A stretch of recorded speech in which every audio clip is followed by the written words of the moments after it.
This is called His Wooden Leg Stares at Me.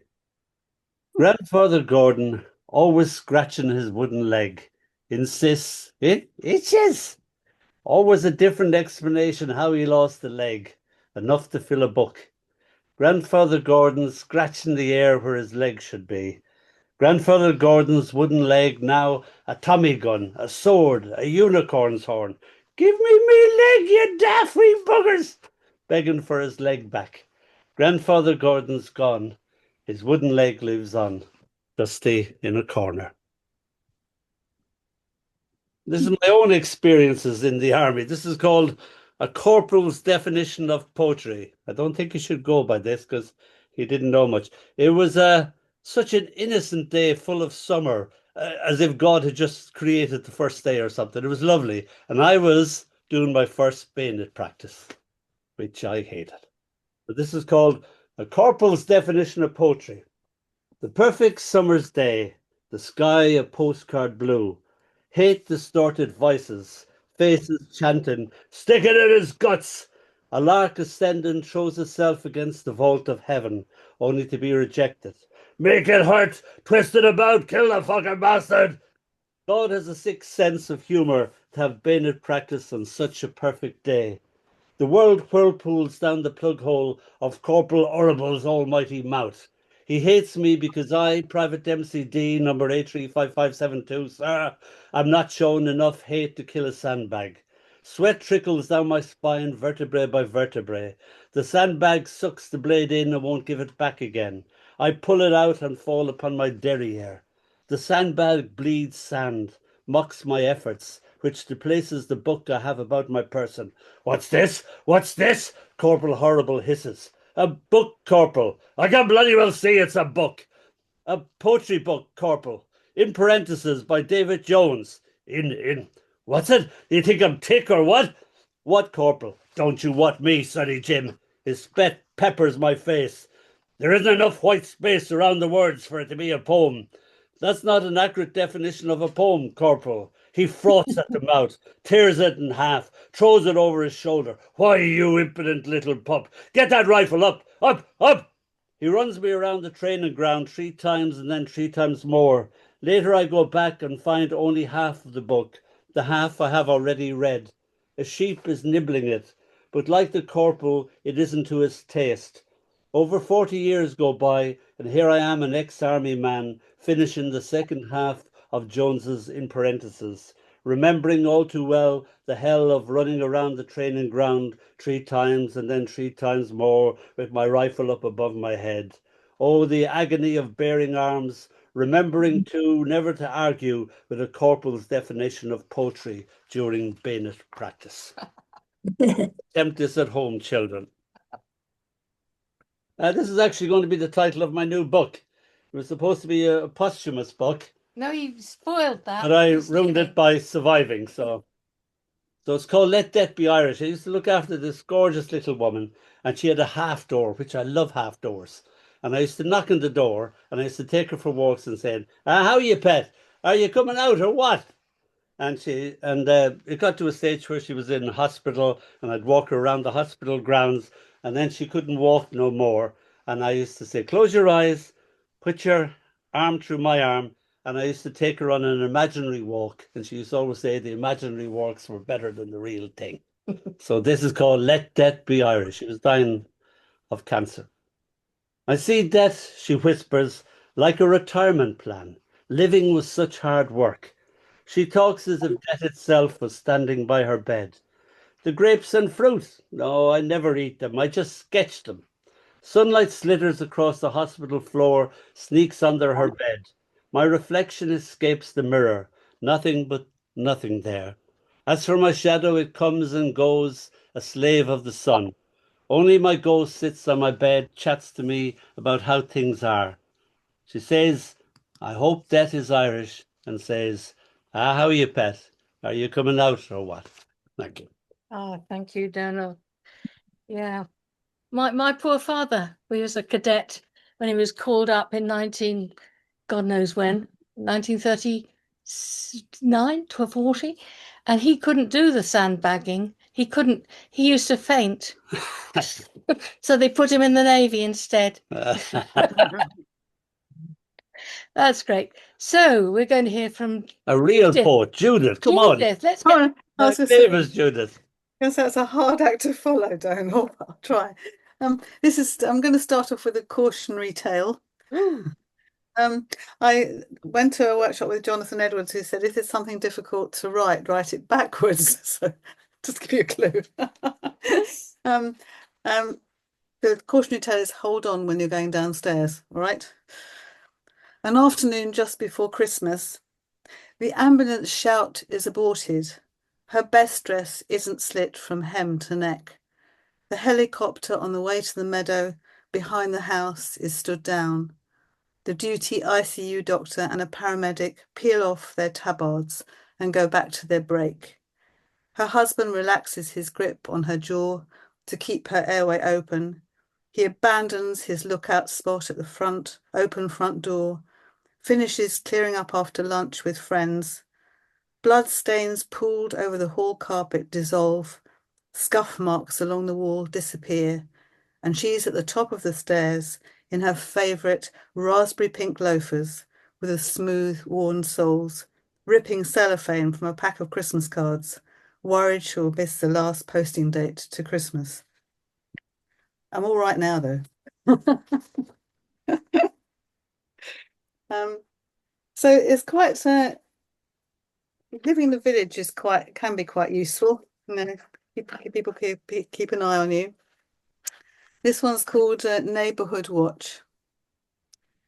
His old worksuit jacket droops from the bony hanger of his shoulders. A twist of tea-stained hanky peeps from a frayed pocket. He stops every few yards to catch his breath, unaware if a car idles behind. A daisy chain of watches mark his route through raised curtains, chatter the airwaves.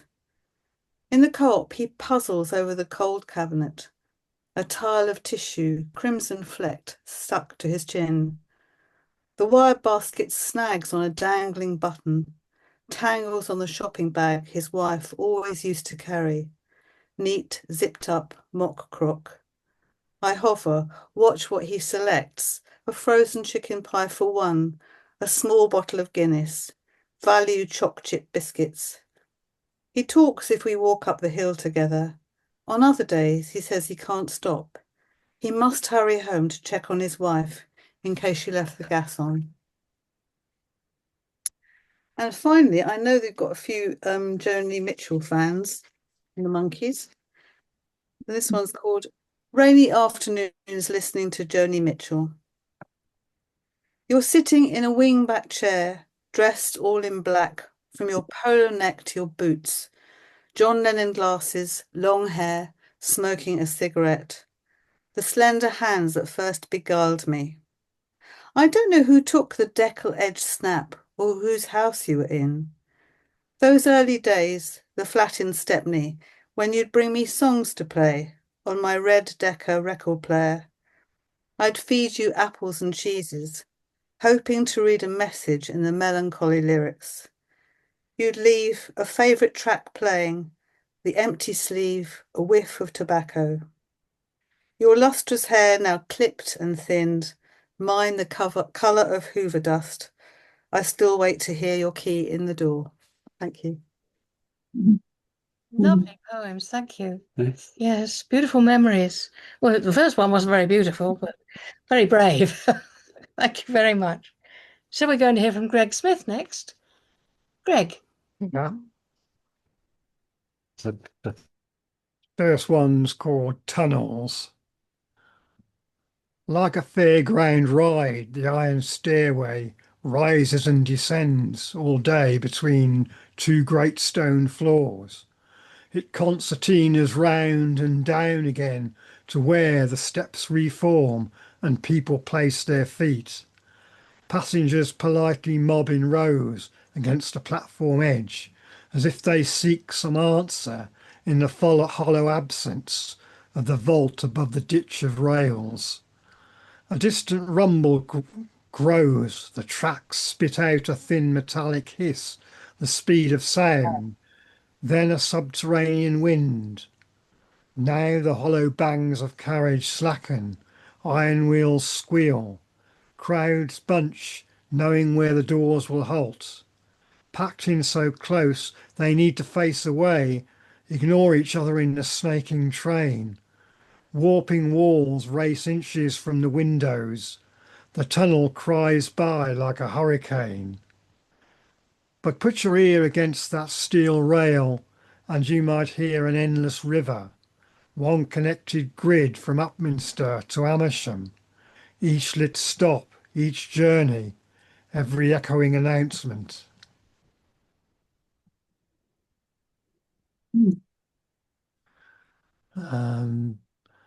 This one's called Scan.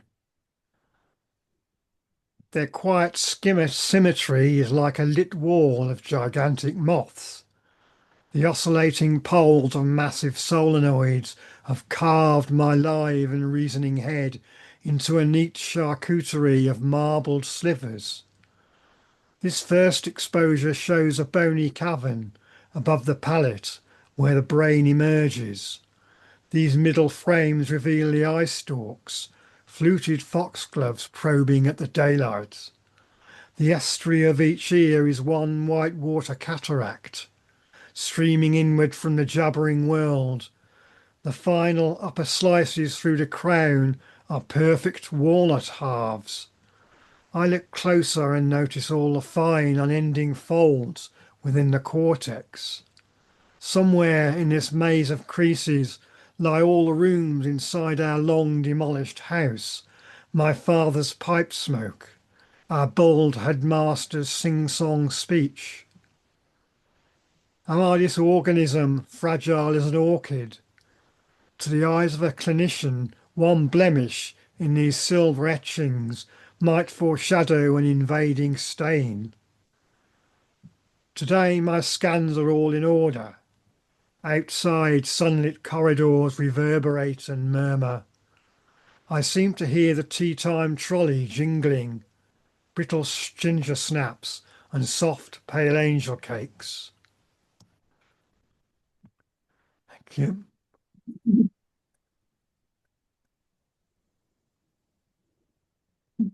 Thank you, Greg. Sorry, Thank I you. was sort of waiting for a third one. They were brilliant. So graphic, that brain scan. Whoa. Mm, Judith will relate to that, being a doctor. yeah. Yeah, that's amazing. And I love the tunnel too. You were really there. We were really there. Jenny Brown, please. This is Jenny's first time reading. She's been listening, but it's the first time she's asked to read. So lovely. Jenny, where are you? Can't find you. There you are. Jenny, unmute, please. Yeah, I've got the poems ready and I forgot to get the computer at the last minute. So here we go. Excluded. She studied music and art, transposed environmental sounds onto the stave. She wanted to ban the bomb. We saw her on TV often, in the spotlight only seldom. There next to him and with them, long black wavy hair freely flowing to hide her Asian features should she wish to. Jealous slurs were common because she was with him. No one cared that she gave John strength. As fans screamed in mass hysteria at each concert, he knew the peace protests went back to when she was 12. Japan was nuked twice. Twice she knew of the burning deaths by radiation, the long-term sickness, echoing loss of so many. Yoko Ono, in her 90s, was exhibited at the Tate Modern, London. Yeah. The introduction includes, in August, the US Army dropped the first atomic bombs on the cities of Hiroshima and Nagasaki, bringing about Japan's surrender and ending the war. To legitimize the atrocities as shameful, She knows the war ended before the nuclear bombs landed on August the 6th and then on August the 9th. The honest message is her art. The nuclear bombs deserve no justification.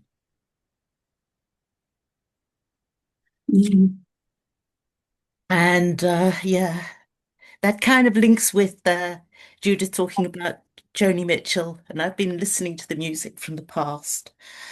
So this one's called Colours. And I'll finish with the one that I literally I'm still writing really, but I would like to share it. Colours.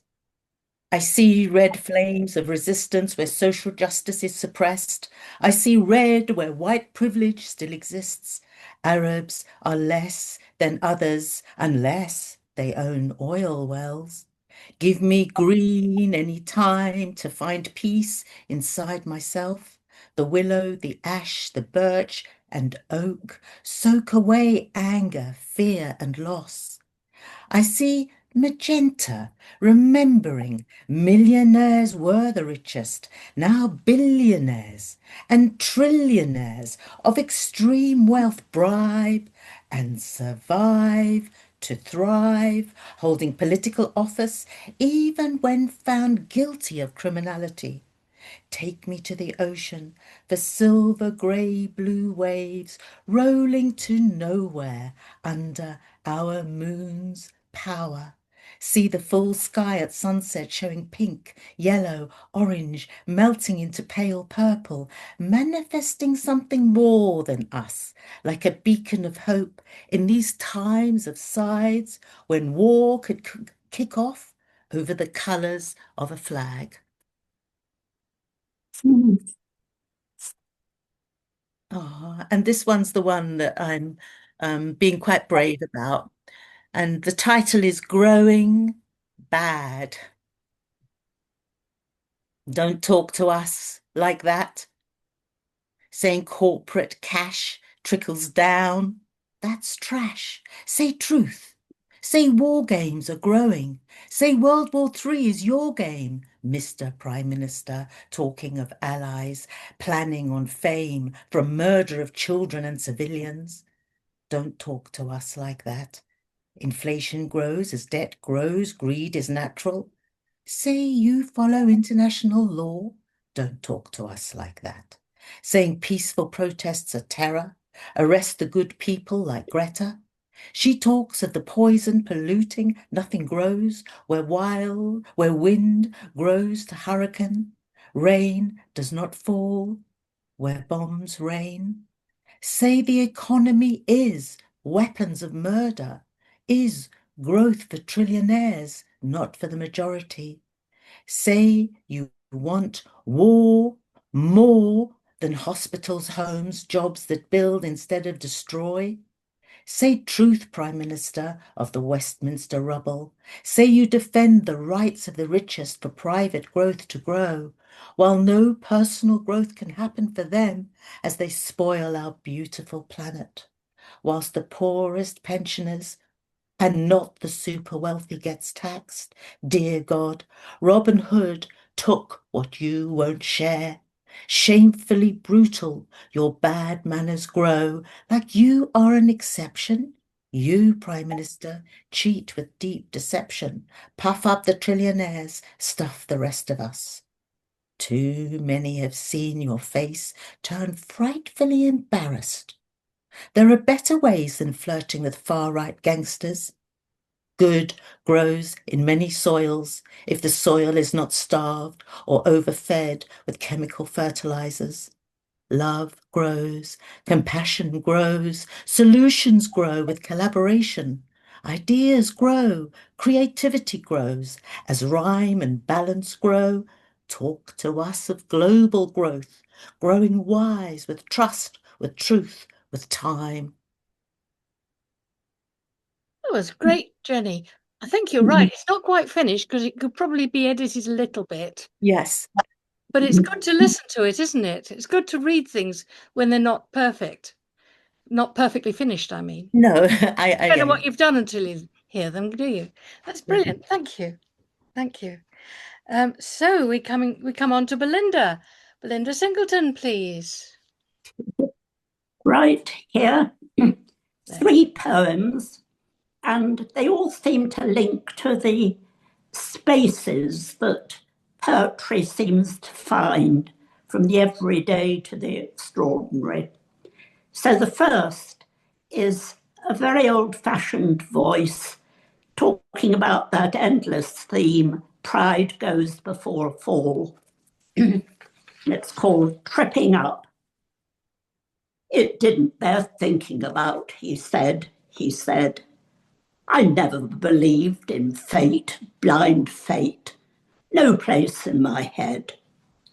No, I never believed in missing a step, and I never believed in chance. I'm the last guy in the world to believe in happenstance. What rubbish was that? I'd say. I am in full control.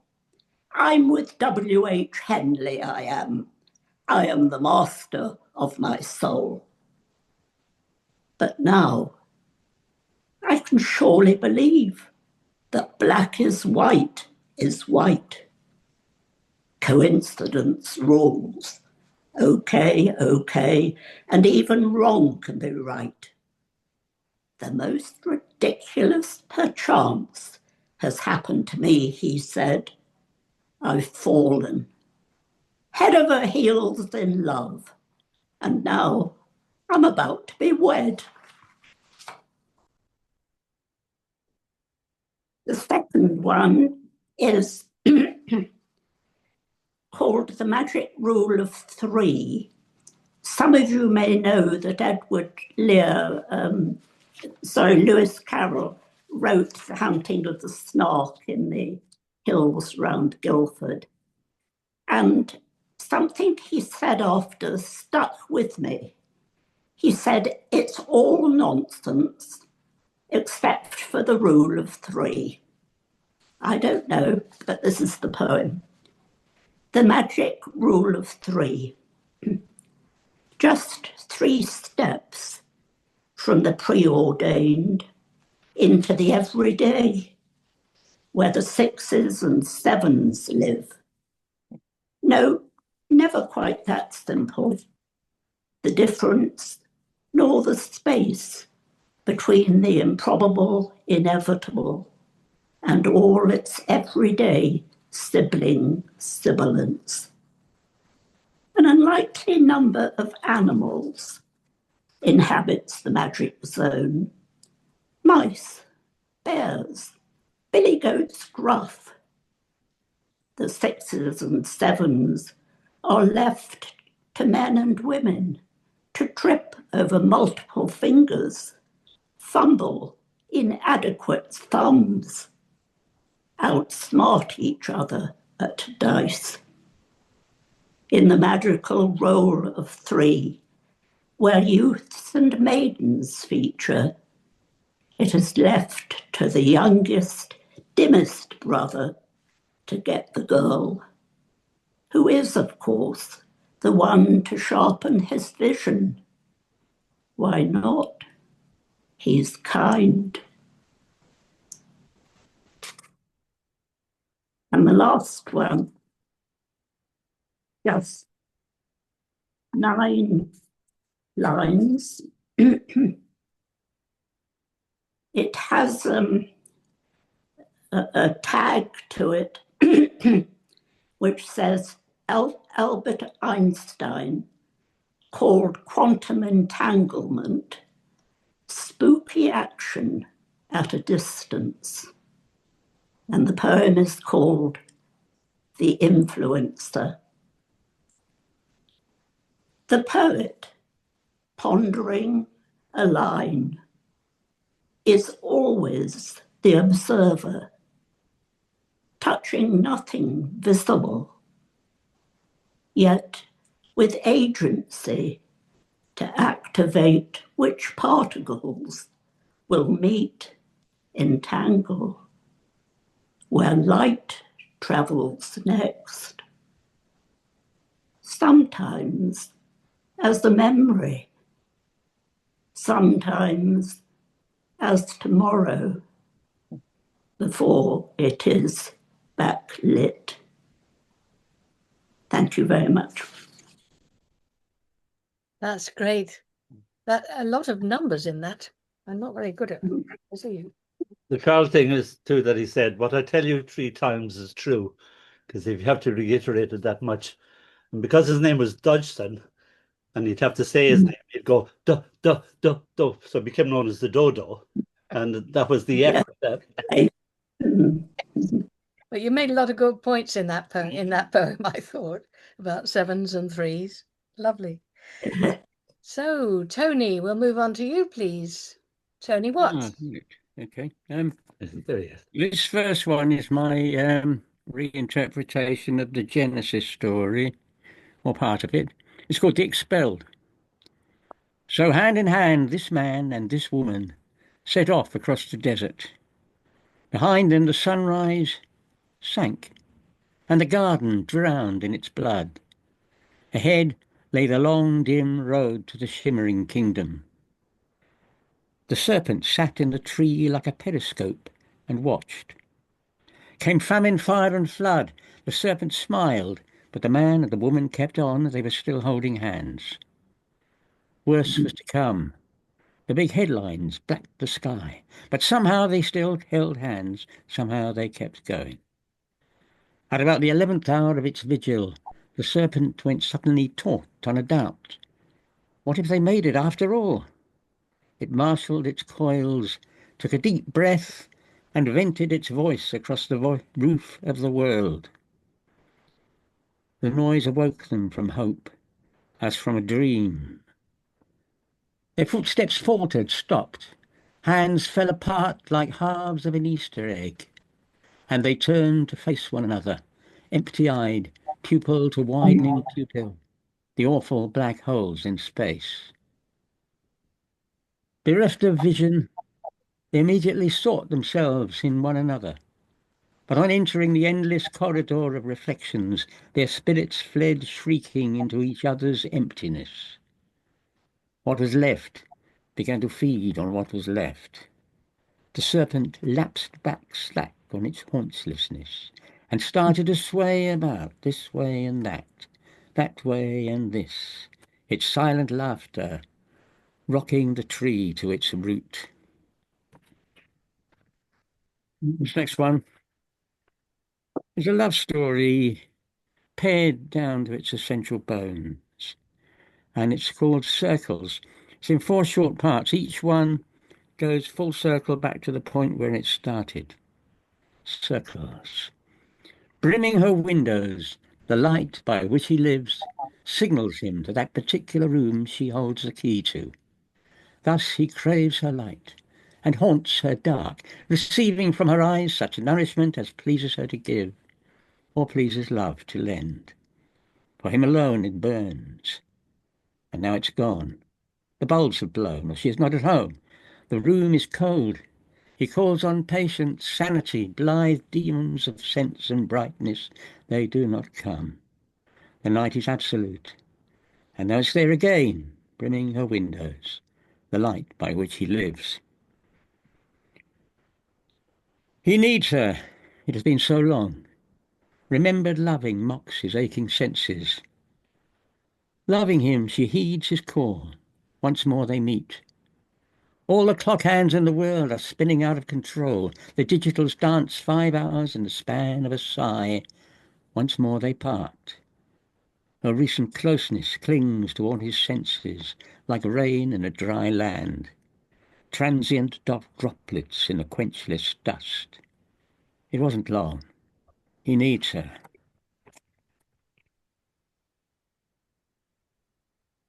He reaches out to touch her. There are magnets in his eyes, in his fingers. His flesh is fire and famine. Drawn like a beautiful moth towards the flame, she hovers on the brink of conflagration. He stops, filled with a sudden pity that swells inside him like a tidal wave, quenching his fire. But he cannot contain it. It needs her shore to break on. He reaches out to touch her. She leaves him. He is torn in two. In pity she returns. With healing in her eyes, she returns. He reaches out to touch her. She is torn in two. She leaves him.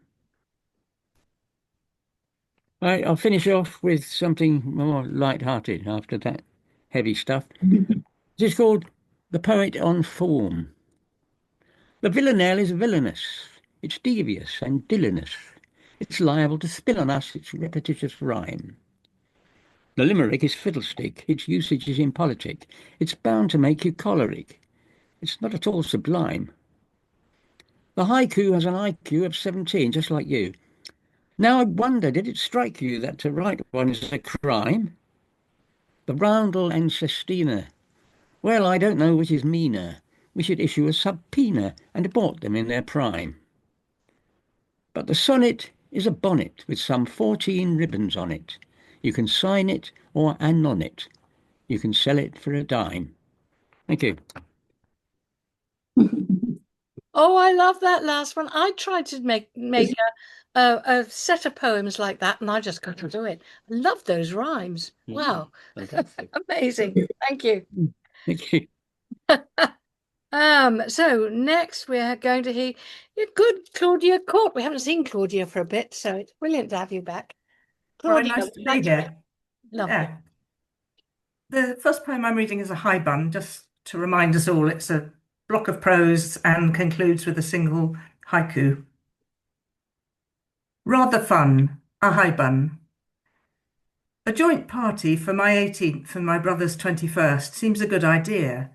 Our father agrees it may happen at his house and is soon hunched over a pile of exotic fruit, peeling, chopping, pipping and tasting a non-alcoholic punch, which he thinks will be rather fun.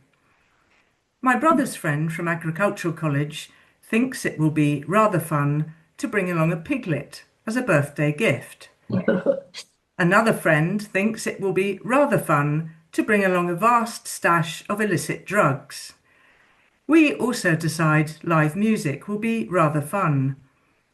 So my father's elegant Georgian home swells with 70s youth, hell-bent on having the time of their lives.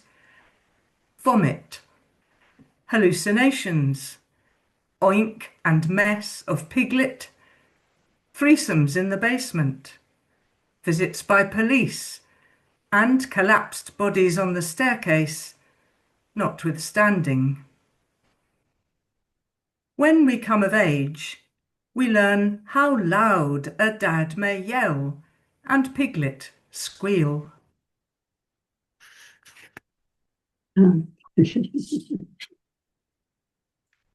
And this next one is an acrostic poem on Andy Warhol's tomato soup. Condensed, the man and his can.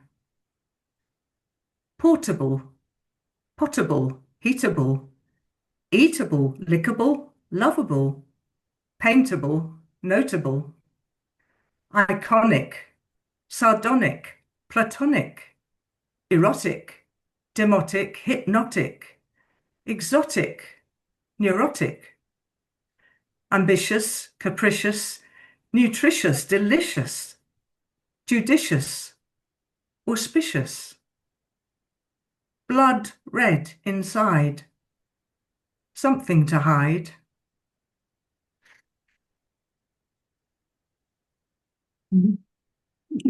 I've got one final one, which is totally silly, but it's such a depressing world at the moment. Anyway, I quite like Spoonerisms, so this is in memory of William Archibald Spooner. It's called Biting a Rook. I have always wanted to bite a rook. I imagine myself fitting by the sire, hen in pand, masting my kind back over all that draped my sheens. I always hoped I'd mind my fuse, and every day be killed with furiosity. I thought it would be a barge look, with a plipping grot, and filled with Wender turds. But It was bot to knee. It turns out, dear reader, that I tote the shortest rail and left myself tots of lime to bead the rooks that others wrote, far fetter than my own. That's it, thank you. That's brilliant. I love a bit of nonsense, me. That's fantastic. And very clever too. Very funny. Christine Vial, let's hear from you next. Right, I'm going to be reading just two because the second one's a longer one and they're both seasonal. The first one is Janus. Janus, the god of January, man with two faces, looking both backwards and forwards, is positioned in the liminal space of doorway, window, portal, dream. As we stand at this threshold, what do we want to bring with us? What do we want to leave behind? What clings to us like burrs, despite our best efforts to extract ourselves? What do we see as we look ahead? What do we hope or fear awaits us as fireworks soar around the globe and here Big Ben calls out our name? Clock, calendar, diary page turn over, but the new page is never blank.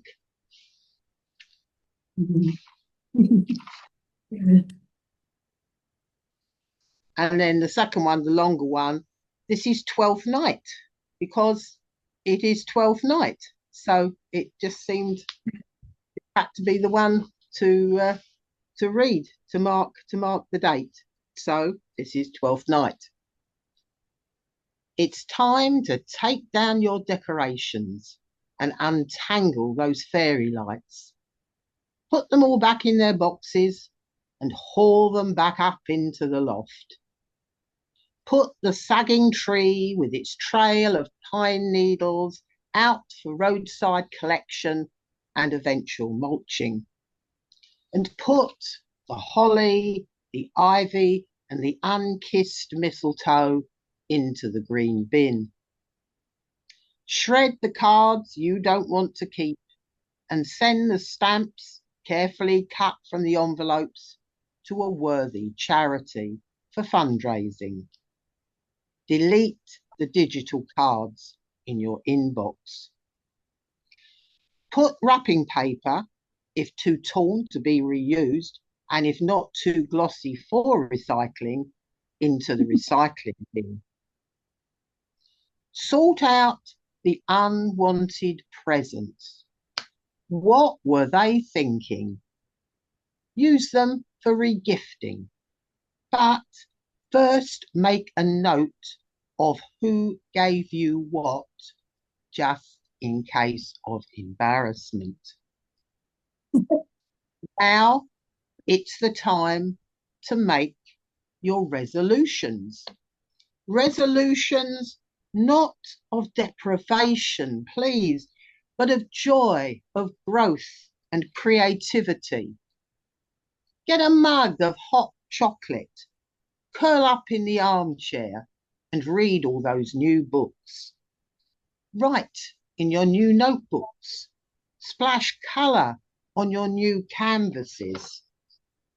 Plant bulbs, crocuses, daffodils, grape hyacinths. Plant them in your garden, your window boxes, your plant pots, and look out for the snowdrops shining in the frosty grass. Reconnect with old friends and make new friends too. Tell the people you love just how much they mean to you before it's too late. Light a candle for those who have gone before. Count the multitude of stars in the night sky and measure the lengthening hours of light with each passing day. While winter lasts, let's create our very own lesson.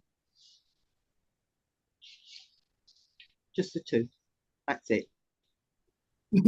That's lovely. Christine, you froze at the last minute. Can you give us the last line again?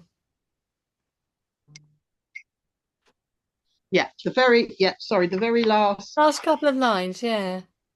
couple of lines after the measuring the lengthening hours of light with each passing day. While winter lasts, let us create our very own kind of spring. Good. Yeah, I got it. Lovely. Well, it was long, but it's true. 12th night is a lot of work, unless you're like me and ignore it a bit. We're going to have lights in our little tree outside all year round now because I can't face taking them off. However, that was lovely. And the next reader is Gerald. Gerald Killingworth, please. Where's Gerald gone? There you are. Can you hear me? Yep. Okay. The first poem, I've got two poems. One's very short, one slightly longer. This was written in response to the paintings by a Japanese painter called Ito Chaguchu or Chakuchu. They're nature paintings with very, very bright colors. And I imagined an artist producing that sort of picture, but I wanted to write it as to sound as if it's a translation from somewhere Oriental, Persian, Japanese, or whatever, something that you might read that was written, say, 200 years ago, as the time when the paintings were produced. So it's called an artist's complaint. Such plumage, he said, such leaves. I shall go to my friend the musician and say, there are 1,000 reds in this feather, 1,000 silvers in this leaf. How shall I paint them? His friend the musician, whose songs were sung in every town, said, with my plucked strings I sought to capture the melody of a spring shower among the cherry blossoms of my garden. I heard 1,000 tones as a single raindrop slipped from petal to leaf, and was happy to capture 4 of them. He said, I shall go to my friend the poet and say, there are 1,000 reds in this feather, 1,000 silvers in this leaf. How shall I paint them? His friend the poet, whose verses young and old learned by heart, said, when I see my beloved fastening coils of her hair with a golden pin, I feel 1,000 tremors in my heart. My songs and rhymings tell only a few of them, but she is happy. He said, I shall take my palette of red and silver, azure, emerald green, and sit where the wood's light is dappled, and the wild creatures playful. If I take home only a suggestion of their true colours, it will be well done for any man. And the second one, could you hear that clearly enough? Yeah. Okay, the second one is called Comparisons Are Odorous, which is a Shakespearean quotation. And you'll see why I've called the poem that. Tottering towards my dotage, I browse the garden for a simile. Please, not the old bench, supportive, reliable, but also splattered by every lazy sphinctered bird. I won't take shit. But there's a sycamore in the fruit cage, self-seeded, always a good start, uninvited, out of place, low coppice, but sprouting when it can. That's me. Cut me and I come again. Thank you. Yes, Gerald, I really related to that first one particularly because I've gone back to painting a bit been painting my garden in winter, and I was very disappointed when it dried because it all sort of sank in. And I could see a thousand colours in the branches, and they weren't there when it dried. So I'm still at it. I've gone back to it. Try again. Just keep painting it and painting it and painting it. Just keep going over it. Audrey. We're going to hear from Um, Audrey Ardern Jones next. Hi, Janet and Janice. And can I say how lovely your paintings are when I Oh, see them online? They're really brilliant, very very, kind. very bright and joyful. I don't know what anyone else thinks, but I must admit the last few days with the snow and the ice, I don't think I've been out very much at all, too scared of slipping. So it's brought me back to the days of COVID, and I was thinking about it and remembering, how, all the different things that we went through. So I'm going to read you a few of the poems that I wrote linked up with that period. The first one is called Counting Steps. It's the noise of the men digging and shouting that I miss these days. The sight of yellow jackets and red hats. They've been drumming the ground, shaping the new walkway in our town centre. Now we're cordoned off, kept out, as if by ropes that surround our playground in the park. An eerie silence fills this space. I'm on my allowed out daily walk. I pass Dave's closed sweet shop, where cards fill its grimy windows. Babysitters needed, rooms for rent. There's a hush in the Maggie's garden, and Peggy's laundrette is empty. As I trundle home, I think about my life as a child in the village of Imporokoso in Zambia. We had no vaccinations, no sun lotion. The time I caught malaria, a child of 6. My parents never seemed to worry, never seemed to flap. And the next poem is called I Call You My Girls. And I have to tell you, I still call them my girls, and you'll see what I mean. The 3 of you sit on my bedroom windowsill above a yellow wash basin. You lean in my direction. I speak to you most mornings, fanfares of white and pink, alongside a mass of deep magenta petals, sprawling blooms threaded with gold veins, stalks entwined in stalks, buds tucked under buds. I chat to you about my COVID sagas, the unresponsive internet, the broken washing machine, my lost filling. My granddaughter Miri says I'm going balmy, assures me orchids have no ears, no ways of knowing my voice. I'm arguing my case. I find articles that confirm plants do listen. Minute air bubbles, fizzing, bursting. And yes, I still talk to my wonderful orchids. And I gather, from friends and things, COVID is actually around at the moment. So this poem is called My Turn. I'm unprepared for the density of sleep, of ache, nausea, a salt, sweet metal taste in my mouth, the cough, the temperature. Like the whisper of a leaf, I'll live again. When the trees mumble in the wind and I step outside, morning dew on the grass. And yes, when I did get it, I did think I would die. I felt so ill. So this is the final poem, and it's called She Had to Decide. She had to decide whether or not to plant the tulips before the ground was frozen. The evenings were long. She pictured the sunny room, the sun-washed wall. The air held the hint of nippiness. A black dog lay on an old bed. It seemed to bring back all the shadows and aches of a lifetime. She walked down a side stream. The bay was one long ripple with hidden white starflowers. Light emerging through the early fog, the smell of the cold. She did not want to leave it yet. Thank you very much. That's great. It's amazing how it still relates. You can still relate to that time when can't go out very easily. Yeah. But I liked it actually. I'm Yeah, not so a did big I. film outer actually. Well, Especially when the sky's blue. I love it. She became indoors, literally. But they're yeah. lovely poems, thank you. And Clive, can we hear from you now, please? Lovely to see you again.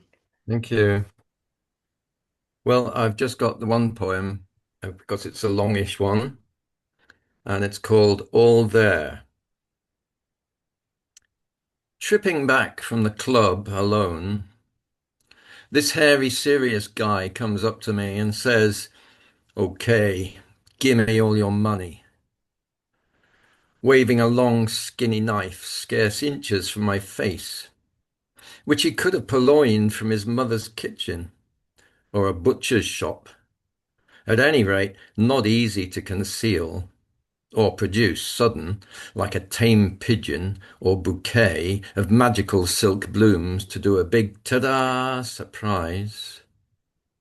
So my fingers flutter to my left-hand pocket, like a sparrow flitting to its comfy nest, in real, total cooperation. I've got a clasp of ready notes and coins in there for sure, but then I think, well, wait, he did say all of it. So that must mean my card also, which is where my wallet lives inside my jacket, where the other hand dances to. But of course, I'm way ahead, high on booze and powder, remembering the upper limit on withdrawals, even if we could find an ATM. And then there's my crypto account, loose cash, and a moiety of gold all sitting around, stashed at home. Maybe I should ask to share a taxi with him, but that would require forfeiting some of this crucial money to a driver, deserving as they may be, especially if foreign with a faraway family to support. What a tactical quandary this was. Its dynamic had evolved to quite complex, critical. And looking up, mulling it over, I noticed such a cute curved moon floating above high rises, which shines so glitzy tonight, like big surreal candy bars or chapstick tubes or grand temples studded with starry diamonds. So I asked him then if he could stretch to the full taxi fare. "Ah, fuck it," he says, stomping off, radiating disappointment, muttering, rejecting my solution, stirring up moonbeams with his samurai sword, kicking at an innocent bottle there, while a slim cat perches like a jaguar sculpture, flattened with malachite eyes on its odorous skip. And a moth hovers, watching us, proprietorial, figuring out the whole pheromonal situation. No doubt sensing this presence of magnetic alchemy as its fluid flame eats its way through the nape of my neck. Slowly, I retrieve my hands from their recesses in a general realignment of bearings, and that familiar insult drifts back down the alley, so complete in its stark appraisal of circumstance, like the sound of green smashed glass. "Ya goddamn freak!" And I ponder the echoes in the silence that follows, as cat and moth and I watch the dawning of a pink sky. Wow, what a wonderful poem. What a story. Did it really happen? Not quite. Ah, secret. Great. Thank you very much, Clive. That's great. And Beth, would you like to read? Beth's the last but one person. We've got Beth and Alison left. Hi, everybody. I've decided I'm going to read poems from, I had a collection a couple of years ago. It's called Chalk Stories. They're all poems about Dorset, my life in Dorset, landscape, geology, things I notice, bringing up my children in Dorset. So I'm going to start with one which is quite jolly, because I think last time I read here, my poems were a bit dark. This one's called Superheroes in Waitrose Car Park. Spider-Man and his brother wait by the car. They have been shopping with their mum. They stand there, as she stows the groceries. Frustratingly, she doesn't seem to need their help. Spider-Man scans the car park anyway, looking for problems he could fix with wall climbing or a bit of spider silk. Mum opens the car door.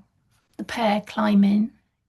The spider brother gives me the thumbs up, a sheepish grin, as if to say he knows the lives of superheroes aren't all the comics make them out to be.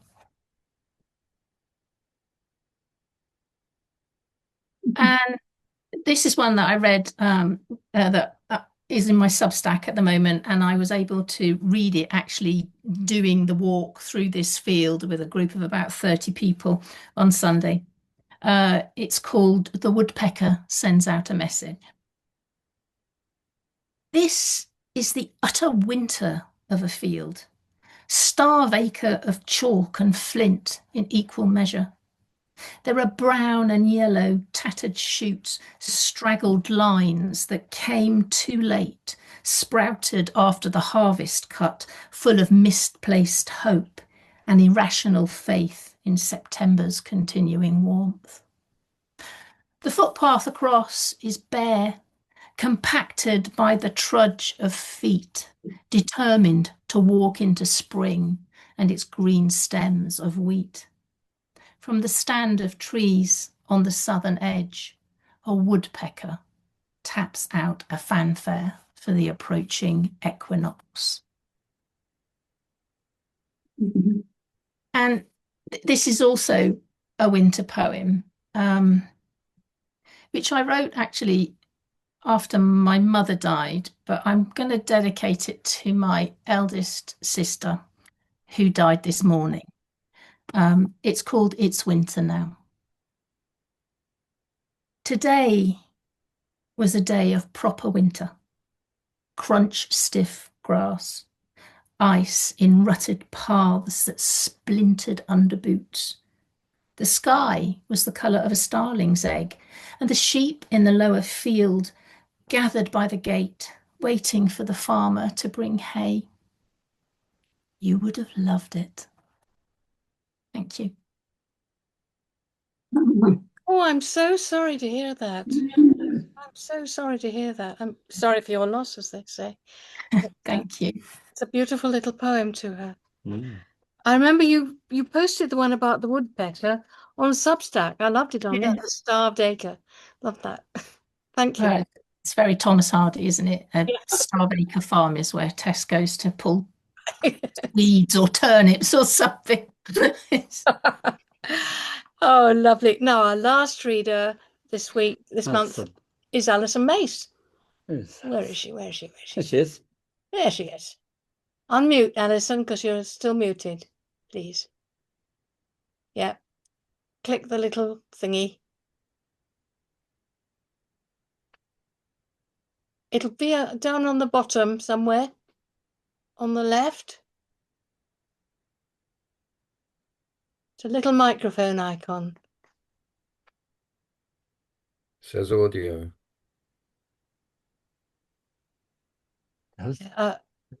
Alison has had a bit of problem with her. I can't unmute you. I can only mute you. Oh. Try. I can't ask. I can only ask to unmute. There, like that. There, yes, it's unmuted. Yes. Oh, it's done it. Yes. Well, you did it. Well done, Alison. Say something. Yes. Yeah, we can hear you. You hear me? Thank you. Thank you, Janice. Hello, everybody. Lovely to see you, Alison. I have 3 poems, and the first one tells a story. It's a story I saw once on television. It really impressed me, about a young man who does not consider himself a hero. Other people might. It's called No Hero. Did you hear of the man who gave his right arm for his kids? I'll tell you.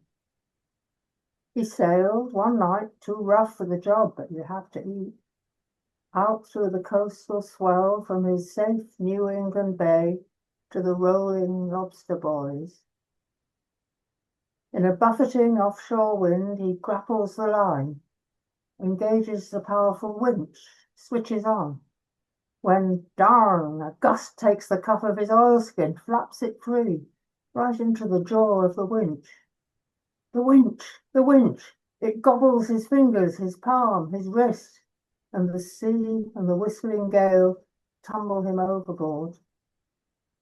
Then, sprawled in the slacking surf, alive to the nearness of death, he sees, though he can't say how, his children, his girls, in the spray, clambering onto his boat to be near him, all three. And now he knows what to do.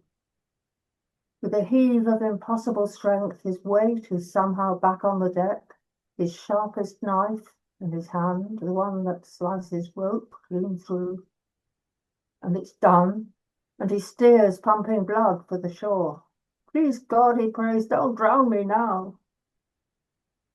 Back on the beach this June, skimming stones for the girls, left-handed, he tells the camera mildly, I guess that's a sensible price to pay to be there for your kids. Wouldn't any parent agree?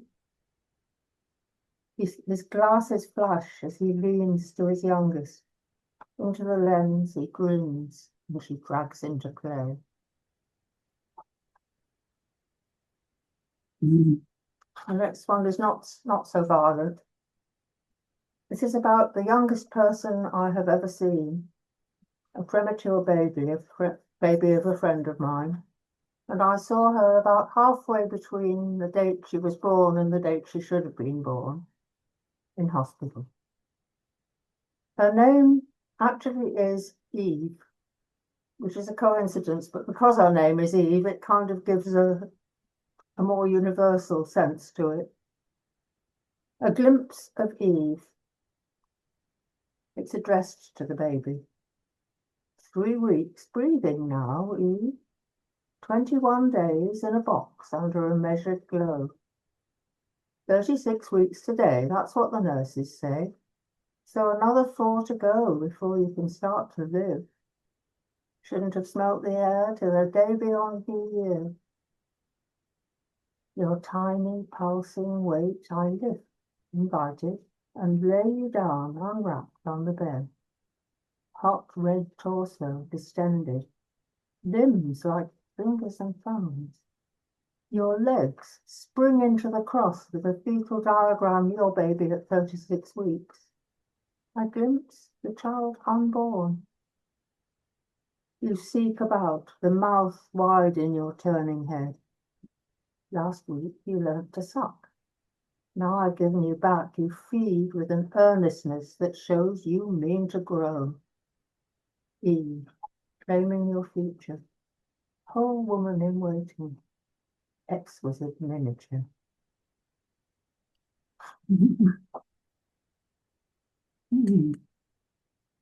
And the last one is about an old person.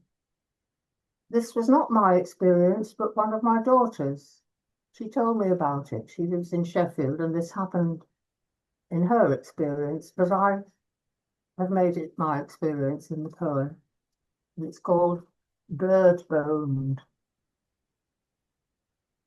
The old woman I caught by her shoulders, lightly skittering sideways among the wind-bent crowd just off the bus by the theatre, was only bird bones in skin and a frail, scared smile.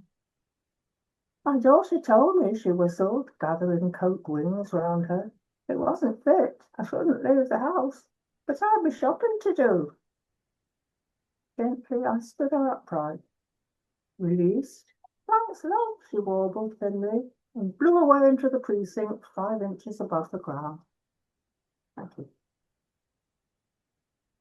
Oh, that's great. Lovely one to finish on too. Well, what can I say? They've been lovely poems tonight, all of them. I've enjoyed the whole evening.